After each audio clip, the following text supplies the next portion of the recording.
Hello बच्चा लोग, तो कैसे हो आप सब? एक्साइटेड तो हो गई बिकॉज पोटेंशियल एंड कैपेसिटेंस भी हमने काफ़ी हद तक ख़त्म कर लिया है। काफ़ी हद तक क्या हमने ख़त्म कर लिया है, राइट? आज मैं लेके आई हूँ आपके पोटेंशियल एंड कैपेसिटेंस के एनसीईआरटी के डिटेल्ड सॉल्यूशंस। ओके, तो मुझे पता है कि आप सब बहुत एक्साइटेड हो और हम एट मेजर कल्चरल क्लासेस आपको हर तरह से गाइड कर रहे हैं, चाहे वो बोर्ड्स की बात हो, चाहे वो एनडीए की बात हो, चाहे वो जेई, नीट, सीयूईटी, किसी भी एग्जामिनेशन में हम एस करवा रहे हैं at major cultural classes. Fine, और उसी श्रृंखला में आपकी मदद करने मैं एनसीईआरटी जो कि आपके बेस्ड है बोर्ड्स, कंप्लीटली बोर्ड्स पैटर्न पे, उसके डिटेल सॉल्यूशंस लेके आई हूँ।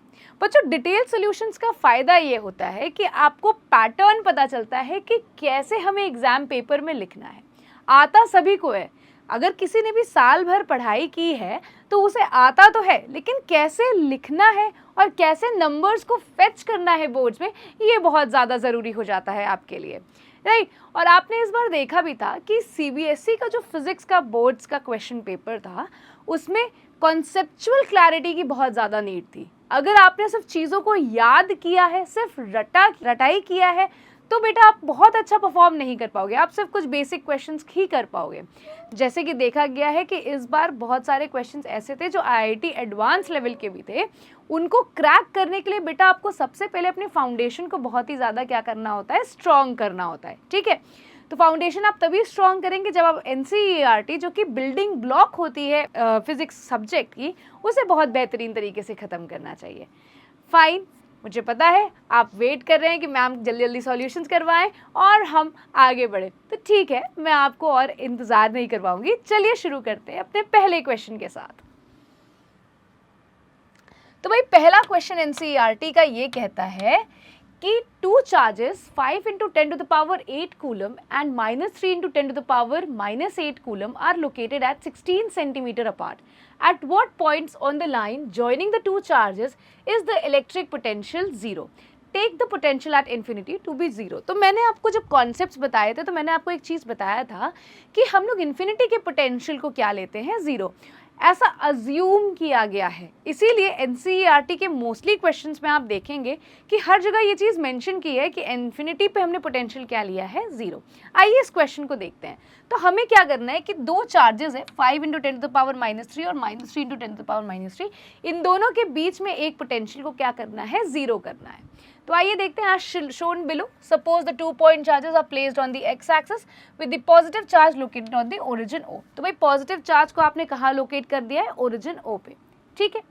Late the potential be zero at point P and O P is equals to X. तो ओ पी को किसके बराबर दिखा दिया, एक्स के बराबर दिखा दिया। For z less than 0, the potential of two charges cannot add up to 0. तो भाई तुम्हें पता है कि अगर z तुम्हारा कम है 0 से, यानी लेफ्ट ऑफ ओ वाला कम है तुम्हारा 0 से, the potential of the two charges can not be add up and give it to 0, ठीक है। So clearly the x should be what, the x should be positive. तो अगर 0 से कम है तुम्हारा z, तो पोटेंशियल कभी भी 0 नहीं हो सकता, राइट? यानी ओरिजिन के पीछे है तुम्हारा, तो पोटेंशियल किसी भी कीमत पे 0 नहीं हो सकता। दैट मीन्स हमेशा पॉजिटिव होगा x, तभी आपका एक पोजीशन ऐसी निकलेगी जहाँ पे पोटेंशियल क्या होगा, 0 होगा। तो हमें पता है v1 और v2 का जो एडिशन है उस पॉइंट पे 0 होना चाहिए। Let that point be p। तो उस पॉइंट p को आपने कितनी दूरी पे लिया है, ओरिजिन से x दूरी पे लिया है, और दूसरा वाला जो चार्ज हो जाएगा वो ऑटोमेटिकली 0.16 माइनस x के फॉर्म में हो जाएगा, ठीक है। आपने सॉल्व किया तो आपको दिख रहा है कि क्या है ये option, x is equals to 40 centimetre आपका वैल्यू आ गया। यानी x is equals to 40 centimetre पे आपकी जो पोटेंशियल है वो क्या होगी, 0 होगी। फाइन, आई होप आपको कॉन्सेप्ट वाइज भी चीज़ें क्लियर हुई होंगी। आइए बात करते हैं नेक्स्ट क्वेश्चन की। A regular hexagon of side 10 centimeter has a charge of 5 microcoulomb at each of its vertices. Calculate the potential at the center of hexagon. तो भाई आपको एक हेक्सागन दिया है 10 सेंटीमीटर का और चार्ज 5 माइक्रोकूलम हर जगह, हर वर्टिस पे क्या है, हर वर्टिस पे क्या है, 5 माइक्रोकूलम का चार्ज रखा है। आपको पोटेंशियल फाइंड आउट करना है इस सेंटर पे। आपको याद होगा कि जब हम इसी क्वेश्चन को फील्ड या फोर्स के फॉर्म में करते थे तो सिमेट्रिसिटी की वजह से फील्ड और फोर्स क्या हो जाता था, 0 हो जाता था। बट यहाँ फील्ड ना फील्ड की बात नहीं की जा रही है, ना ही आपसे फोर्स की बात की जा रही है, आपसे बात की जा रही है पोटेंशियल की। तो पोटेंशियल के लिए क्या हो जाएगा, आपको पता है सभी का डिस्टेंस क्या हो जाएगा भाई, 10 सेंटीमीटर है, वर्टिसेस से आप डिस्टेंस निकालेंगे, पोटेंशियल क्या आ जाएगा भाई 6q/4πε0d, वैल्यू पुट करेंगे and you will get the answers, right. आपको दिखाना क्या होगा, आपको दिखाना है 5 माइक्रोकूलम को 5 × 10⁻⁶ कूलम में कन्वर्ट करके, और 10 सेंटीमीटर को भी आपको मीटर में कन्वर्ट करना पड़ेगा, एंड तब जाके आपका वैल्यू निकल के आएगा। आई होप आपको चीज़ें क्लियर हुई होंगी। आइए बात करते हैं आगे। 2 charges 2 microcoulomb and -2 microcoulomb are placed at points A and B 6 centimetre apart. Identify an equipotential surface of the system. तो भाई equipotential surface of the system आपको फाइंड आउट करना है, आइडेंटिफाई करना है। What is the direction of electric field at every point on the surface. तो भाई क्या डायरेक्शन होगा इलेक्ट्रिक फील्ड का ऑन द इक्विपोटेंशियल सरफेस, ये भी आपसे पूछ रहा है। तो जहाँ पे भी आपको आइडेंटिफाई करना हो इक्विपोटेंशियल सरफेस, तो इक्विपोटेंशियल सरफेस आपको पता है कि एक ऐसा सरफेस होता है जहाँ सभी पॉइंट पे पोटेंशियल क्या होते हैं, 0 होते हैं, राइट। तो अगर हमको देखना है तो हम ऐसे कर सकते हैं कि एक equipotential surface is a plane, an equipotential surface is a plane on which the total potential is 0 everywhere. This plane is normal to the line AB. AB जो line joining the two charges हैं, उसके perpendicular आपका क्या आता है, उसके perpendicular आपका equipotential surface बनता है। This plane is normal to the line, the plane is located at mid point of the line A B because the magnitude of the charges are same. तो दोनों ही मैग्नीट्यूड क्या होते हैं, same है, इसलिए दोनों लाइन जो ज्वाइन कर रही हैं इन चार्जेस के, उनके ठीक बीचों बीच एक प्लेन बनाया गया है जिसपे क्या है, the sum of all potential is 0, यानी वो एक इक्विपोटेंशियल सरफेस है। अब दूसरे वाले क्वेश्चन में क्या बोल रहा है कि what is the direction of electric field at every point. The direction of electric field at every point on this surface is normal to the plane the direction of A B. तो भाई A और B का जो net electric field का direction होगा वही direction होगा इस इक्विपोटेंशियल सरफेस पे भी। लेकिन खास बात देखने की ये होगी कि जो इलेक्ट्रिक फील्ड का डायरेक्शन होगा वो परपेंडिकुलर होगा इस सरफेस से, राइट, इस परपेंडिकुलर होगा इस सरफेस से। आई होप आपको चीज़ें क्लियर हुई होंगी। आइए बात करते हैं आगे। A spherical conductor of radius 12 centimeter has a charge of 1.6 × 10⁻⁻7 coulomb distributed uniformly on its surface. What is the electric field inside the sphere, just outside the sphere, at a point 18 centimeter from the center of the sphere? तो भाई आपको पता है कि spherical के shape में हमने potential निकाला था, इनसाइड निकाला था, आउटसाइड निकाला था और एट दी सरफेस निकाला था। उसी फॉर्मूले को यूज़ करके आपको चीज़ों को करना है। तो रेडियस कितना दे दिया बेटा, 12 सेंटीमीटर दे दिया, आप 0.12 कर सकते हैं। चार्ज कितना डिस्ट्रीब्यूटेड है, 1.6 × 10⁻⁻7 कूलम डिस्ट्रीब्यूटेड है। The electric field inside a spherical conductor is 0। This is because if field is inside the conductor then the charges will move to neutralise it, ठीक है। The electric field just outside the conductor is given by the relation E is equals to Q/4πε0 r²। ये हमारा formula होता था outside के case में।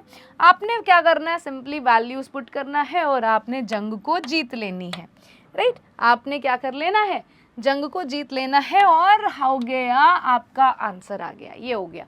अब बात करते हैं बेटा electric field at a point 18 metre. 18 metre के केस में क्या हो जाएगा, डी तुम्हारा 0.18 सेंटीमीटर, अगेन आपको यही डिस्टेंस पुट करना है and you will get the answer, ठीक है। देखो electric field at a point 18 centimetre आपके सामने रखा हुआ है, राइट। चलिए आगे क्वेश्चन देखते हैं, आगे का क्वेश्चन देखते हैं। बहुत फॉर्मूला बेस्ड क्वेश्चन है, मेजरली आपको याद रखना था। तो भाई ये क्वेश्चन है क्वेश्चन 5 NCERT का। A parallel plate capacitor with air between the plates has a capacitance 8 picofarad। तो भाई 1 picofarad का क्या है, कैपेसिटेंस है। What will be the capacitance if the distance between the plate is reduced by half and the space between them is filled with a substance of dielectric constant 6। तो capacitors के बीच में जब भी dielectric constant डलता है तो हमें पता है जो नया आपका कैपेसिटेंस होता है वो कितना हो जाता है, K टाइम्स ऑफ C0। जो ओरिजिनल कैपेसिटेंस है उसका K है, और K क्या है हमारा डाइलेक्ट्रिक कांस्टेंट, यानी 6 टाइम्स ऑफ C0 हो जाएगा आपका नया कैपेसिटेंस, ठीक है। इतनी बात तो हमें दिख रही है। अब देखो प्लेट्स का जो डिस्टेंस है वो भी रिड्यूस कर दिया है हाफ इन्होंने, प्लेट्स का जो डिस्टेंस है वो भी इन्होंने रिड्यूस कर दिया है हाफ। तो आइए देखते हैं capacitance between the parallel plates is of capacitance 8 picofarad है। इनिशियली डिस्टेंस मान लीजिए d है, it was filled with air, the dielectric constant K is 1। तो भाई कैपेसिटेंस हमने निकाला है K ε0 A/d, K की वैल्यू 1 है सिंस एयर है। आपने क्या करना है फिर, डिस्टेंस आपका d/2 हो गया है, आपने ये सारी value 6 epsilon not a d/2 put करनी है, you will get the answer as 96 picofarad. तो therefore the capacitance between the plate is increase. आप ये देख सकते हैं कि डिस्टेंस को घटाने से और बीच में एक डाइलेक्ट्रिक डालने से कैपेसिटेंस क्या कर गई है, बढ़ गई है, बहुत ज़्यादा बढ़ गई है। आइए बात करते हैं नेक्स्ट क्वेश्चन की। 3 capacitors each of capacitance 9 picofarad are connected in series, what is the total capacitance of the combination, what is the total potential difference each capacitor if the combination is connected to a 120 volt supply. ठीक है, तो भाई आपके सामने question आ गया है तड़कता भड़कता NCERT का, उसमें बोल रहा है कि कैपेसिटेंस ऑफ ईच कैपेसिटर्स कितना दिया है, 3 कैपेसिटर्स दे दिया है 9 पिकोफैरेड का। अब अगर उसको कैसे रिलेट किया है, what is the total capacitance, series में ऐड किया है, तो सीरीज में आपको पता है कैपेसिटर्स का फॉर्मूला ये हो जाता है, you will get the answer as 3 picofarad. अब आपसे बोल दिया है कि इस कैपेसिटर को आपने 120 वोल्ट सप्लाई से कनेक्ट कर दिया, पोटेंशियल डिफरेंस की बात पूछ रहा है, तो पोटेंशियल डिफरेंस आपका V/3 हो जाएगा, यानी 40 वोल्ट का पोटेंशियल डिफरेंस आपको देखने को मिलेगा। तो आइए बात करते हैं नेक्स्ट क्वेश्चन की, क्वेश्चन 7। तो क्वेश्चन 7 आपसे कह रहा है कि the 3 capacitors of capacitance 2 picofarad, 3 picofarad and 4 picofarad are connected in parallel. तो भाई पिछले क्वेश्चन में सीरीज में कनेक्ट किया था, इस बार पैरेलल में कनेक्ट कर दिया है। अब आपसे पूछ रहा है what is the total capacitance, what is the total capacitance आपको पता है, आप कौन सा फॉर्मूला यूज करेंगे, तीनों को एड अप कर देंगे, you will get the answer as 9 picofarad, right. आपको पता है सीरीज में करते हैं तो 1/c plus 1/c1 plus 1/c2 plus 1/c3 के फॉर्म में ऐड करते हैं, वही अगर यही चीज़ पैरेलल में कनेक्टेड हो तो C1 plus C2 plus C3 के फॉर्मेट में ऐड करते हैं। बात करते हैं दूसरे क्वेश्चन की, determine the charge on each capacitors if the combination is connected to a 100 volt supply. तो 100 वोल्ट सप्लाई में अगर कनेक्टेड है तब क्या बातें होंगी, आओ देखते हैं। 100 वोल्ट सप्लाई में आपको पता है क्या हो जाएगी भाई, 100 वोल्ट सप्लाई से आपने कनेक्ट कर दिया तो आपको हर एक चार्ज, हर एक प्लेट पे आपको क्या पता चल जाएगा, charge Q is equal to CV, Q is equal to CV, Q is equal to CV के फॉर्मेट में, और हर प्लेट पे आपको इसी के साथ चार्ज पता चल जाना है, राइट। आइए बात करते हैं नेक्स्ट क्वेश्चन की।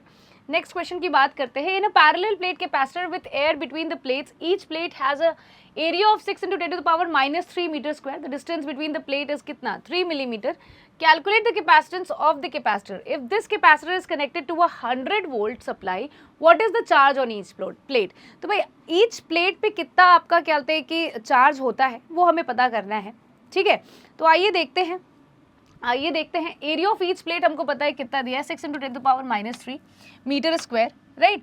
और डिस्टेंस बिटवीन द प्लेट दिया है 3 मिलीमीटर, 3 × 10⁻³ अगर कैपेसिटेंस की बात करें तो C एप्सिलॉन नॉट A/D का फॉर्मेट पुट करेंगे, you will get the answer है 17.71 पिकोफैरेड, फाइन। अब अगर पोटेंशियल V रिलेट है हमारा तो हमें पता है V is equal to Q/C के फॉर्मेट में रिलेट करता है, सभी वैल्यूज को आप पुट करेंगे Q is equal to CV के फॉर्मेट में और आपको कूलम में चार्ज पता चल जाएगा एक प्लेट पे, राइट। आइए बात करते हैं नेक्स्ट क्वेश्चन, जो कि क्वेश्चन कहता है 9 के A पार्ट के लिए बात करते हैं।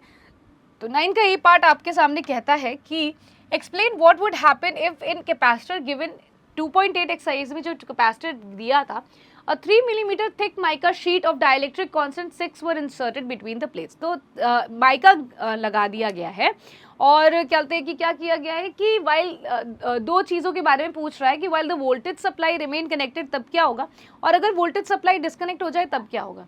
तो देखो अगर वोल्टेज सप्लाई कनेक्टेड रहेगा तो तुमको पता है वोल्टेज मेंटेन रहेगा। डाइलेक्ट्रिक कांस्टेंट कितना दिया है, K इज इक्वल टू 6 दिया है, यानी capacitance K times of C0 हो जाएगा, 106 पिकोफैरेड आ जाएगा। सप्लाई वोल्टेज आपको 100 वोल्ट की दी हुई है, यानी Q is equal to CV से आप क्या निकाल लेंगे, Q is equal to CV से आप चार्ज निकाल लेंगे, ठीक है। और पोटेंशियल आपको पता ही है कितना है, 100 वोल्ट है। आइए बात करते हैं इसके बी पार्ट की। तो बी पार्ट ये कहता है कि अगर सप्लाई डिस्कनेक्ट कर दे तब क्या होगा। तो सप्लाई डिस्कनेक्ट कर दे तो न्यू कैपेसिटेंस तो आपको पता ही है K टाइम्स C0 हो जाएगा, लेकिन अगर पोटेंशियल की बात करें तो चार्ज आपको पता है, charge divided by the new capacitance would give you the new supply voltage, right, new supply voltage. आइए बात करते हैं क्वेश्चन 10 की। अगर अब 12 picofarad capacitor is connected to a 50 volt battery, how much electrostatic energy is stored in the capacitor. तो भाई हमको पता है कि कैपेसिटर एक इंस्टेंट एनर्जी देने के लिए यूज होता है, तो लेकिन अगर कैसे निकाले उसके बारे में जानना हो तो हमें देखना होगा इस क्वेश्चन को।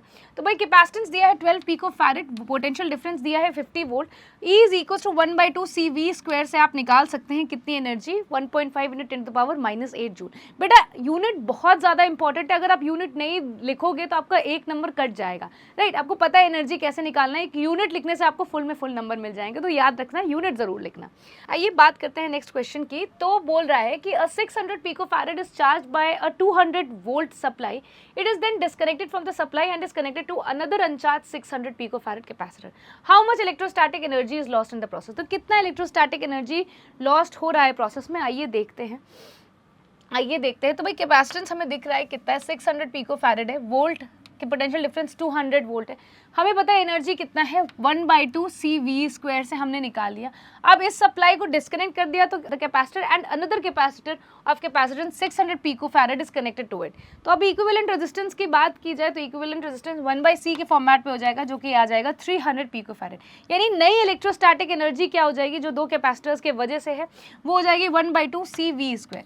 तो भाई अब आपको पता है कि दो आपके पास एनर्जी आ गई, एक इनिशियल एनर्जी है और एक फाइनल मतलब चेंज्ड एनर्जी है, जिसमें दो कैपेसिटर्स का इक्विवेलेंट इलेक्ट्रोस्टैटिक एनर्जी की वजह से। तो लॉस इन इलेक्ट्रोस्टैटिक एनर्जी आपको पता है E - E डैश हो जाएगा और आपकी वैल्यू 6 × 10⁻⁻6 जूल हो जाएगी। बेटा again units are very important, physics में अगर सबसे ज़्यादा बात इंपॉर्टेंस की जाए तो भाई यूनिट से ही आपको फिजिकल क्वांटिटी का पता चलता है, right. So electrostatic energy lost in the process 6 × 10⁻⁻6। तो ये है हमारा आखिरी क्वेश्चन और इसी के साथ हमारी NCERT का पोटेंशियल एंड कैपेसिटेंस का जो सॉल्यूशंस है वो खत्म होता है। हमने इसके कॉन्सेप्ट्स, बुलेट कॉन्सेप्ट्स पार्ट 1 में किया है, मतलब एक ही पार्ट में हमने सारे कॉन्सेप्ट्स को डिलीवर किया है और साथ ही साथ एक ही पार्ट में मैंने इसके पूरे NCERT के सॉल्यूशंस को भी डिलीवर कर दिया है। देखो बच्चा, NCERT की जो बुक है बहुत ज़्यादा इंपॉर्टेंट है आपके बोर्ड्स के प्रोस्पेक्टिव की, वो कहीं ना कहीं आपकी बिल्डिंग ब्लॉक बनती है आपके फाउंडेशन पेपर्स की, ठीक है। तो आपको आगे किस लेक्चर पे वीडियो चाहिए कमेंट सेक्शन में ज़रूर बताइएगा। और हम अगर आपको ये सॉल्यूशंस पसंद आ रहे हैं, अगर आपको बुलेट कॉन्सेप्ट्स पसंद आ रहे हैं तो ज़रूर लाइक करिए हमारे इन वीडियोज़ को और कॉमेंट सेक्शन में ज़रूर बताइए अगर आपको किसी और तरह की हेल्प चाहिए तो। This is it for today बच्चों, जय हिंद।